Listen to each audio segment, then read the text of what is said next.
कभी भी बीजेपी के किसी उम्मीदवार ने नागपुर से जीत हासिल नहीं की। बनवारी लाल पुरोहित ने जरूर की, लेकिन वो कांग्रेस में भी रहे, बीजेपी में भी रहे। और संघ के लिए एक टीज थी कि संघ का हेडक्वार्टर नागपुर में है, तो वहां से बीजेपी का कोई शख्स और खासतौर से संघ से निकला हुआ कोई शख्स क्यों चुनाव नहीं जीत सकता है। नितिन गडकरी ने खुद को चुनाव मैदान में उतारा। नागपुर की गलियों में जाइएगा तो आपको सीमेंट की रोड मिल जाएगी, पता चलेगा ये किसने बनवाया है, तो पता चलेगा गडकरी जी ने बनवाया है। नागपुर शहर के भीतर आपको 4 फ्लाईओवर मिल जाएंगे, पता कीजिएगा किसने बनवाया है, तो नितिन गडकरी ने बनवाया है। लेकिन बावजूद इसके नितिन गडकरी पुराने नागपुर के हिस्से में रहते हैं, जो हिस्सा नए नागपुर से दूर है, हवाई अड्डे से दूर है, रेलवे स्टेशन से दूर है, लेकिन हेडगेवार भवन से बेहद नज़दीक है। वो संघ का हेडक्वार्टर है। तो ये समझ सकते हैं कि ये जीत कितनी मायने रखती होगी नितिन गडकरी के लिए। इसलिए हम कह रहे हैं क्योंकि महाराष्ट्र में 48 सीटों में से हम जरा आपको दिखा रहे हैं 40 सीटों पर बीजेपी जीत रही है। बीजेपी और शिवसेना सिर्फ 6 सीट, कांग्रेस एनसीपी। इसके संकेत बहुत साफ हैं। हो सकता है प्रफुल्ल पटेल की सीट की जानकारी हमें नहीं मिली हो, जो विदर्भ में आती है। वहां पर क्या हाल है ये जानकारी नहीं मिली है, लेकिन पीछे चल रहे थे वो, ये जानकारी शुरुआती दौर में आई थी।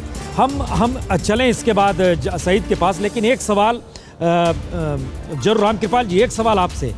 जिस तरीके से बीजेपी अपने बूते जादुई आंकड़े को पार कर गई है, ये कैसे जिम्मेदारी का बोझ दे रही है पहली बार कि आप अभी बच नहीं सकते, हर वक्त निशाने पर है।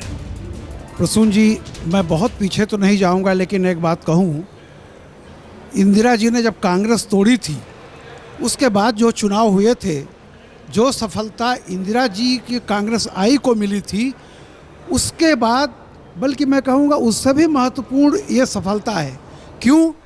क्योंकि 77 में देश की तमाम पार्टियों को मिला के एक गठबंधन बना था जिसका जनता पार्टी नाम था। उसके बाद 84 में सहानुभूति थी, कोई मुद्दा नहीं था। पहली बार ऐसा हुआ है कि 2014 में आर्थिक सवाल उठाए गए हैं, विकास उठाया गया है, और इतनी बड़ी तादाद में हिंदुस्तान में सन 71 के बाद ये वर्डिक्ट पहली बार है।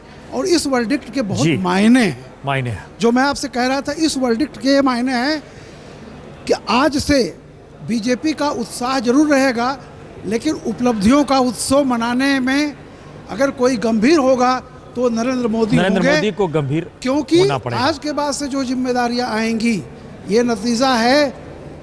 एक चीज हमने जेपी मूवमेंट में सुनते थे, आपने जो बात का रामकृपाल जी जिक्र किया, हम एक मिनट जरा उसको आगे बढ़ा रहे हैं।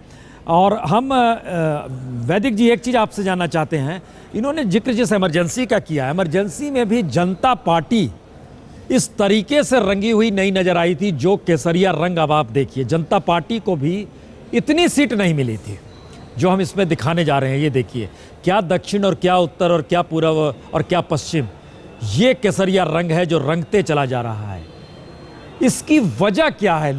पॉलिटिकल वैक्यूम है, लीडरशिप क्राइसिस है, या लोगों के भीतर का गुस्सा है? क्या है ये? मैं समझता हूं कि गुस्सा बिल्कुल नहीं है।